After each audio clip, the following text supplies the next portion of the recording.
Mr. Paul of Texas, recognized for 5 minutes. Thank you, Mr. Speaker. In recent months, there's been a lot of discussion on the House floor dealing with campaign finance reform. I've spoken out on this issue, and once again I want to make some comments about how I see this problem and what we might do about it. Also, I want to mention an amendment that I will be bringing up. I suspect we will be talking about campaign finance reform for a couple more months. I see this somewhat differently than some others. Others see that all we have to do is regulate the money and we're going to solve all our problems. But all governments are prone to be influenced by special interests. That's the nature of government. So the smaller government that you have, the less influence you have, and the less effort there is made to influence the government. But when you have a big government, there will be a lot of people and a lot of groups that will want to influence government, and that's where I see the problem.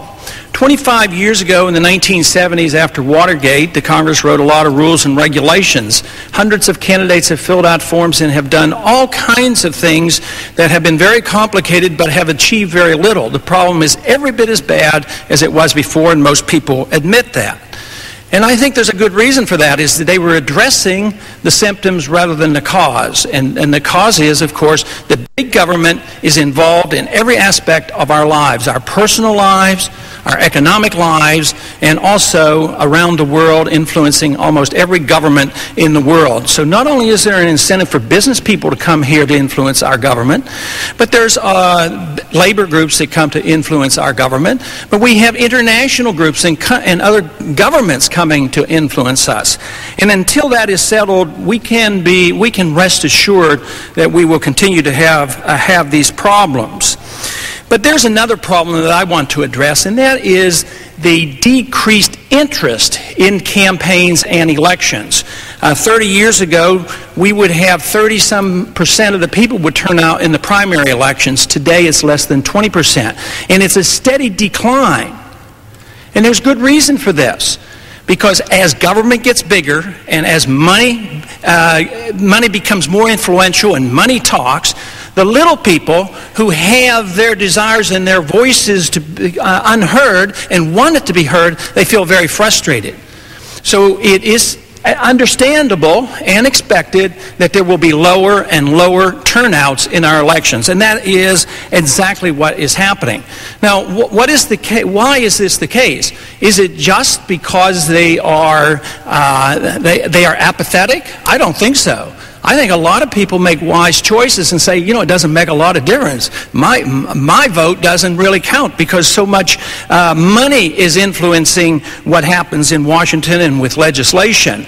And yet, we have rules and laws throughout the country that make it just about impossible for anybody outside the ordinary two-party system to be represented.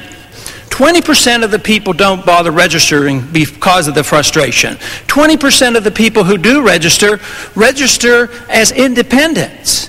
So that leaves about 60% of the vote is split between Republicans and Democrats, each getting 30%. They're a minority. The people who are really shortchanged are the majority, that 40% who feel unrepresented and very frustrated about the situation. Well, how does this come about? Well, it just happens that Republicans and Democrats tend to control every legislative body in the country, every state legislative body.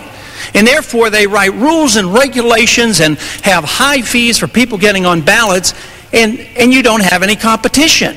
And there's lack of interest, and there's a lot of frustration. Take, for instance, some of the groups that have tried in the past to get on and become known, but are frustrated by all these rules. There are independents, socialists, Greens, Taxpayers Party, populists, libertarians, constitutionalists, Reform Party, Natural Party, American Party, Liberal Party, Conservative Party, Right to Life, Citizens Party, New Alliance Party, Prohibitions Party, States' Rights Party.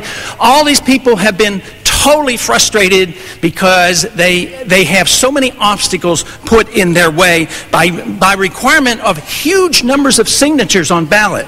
I would like to quote from Richard Ringer, Richard Winger, who writes a letter called the Ballot Essex News, and he cites one of the worst examples. He says, Florida now requires 242,000 valid signatures to get a minor party or independent candidate on the ballot of any statewide office other than president.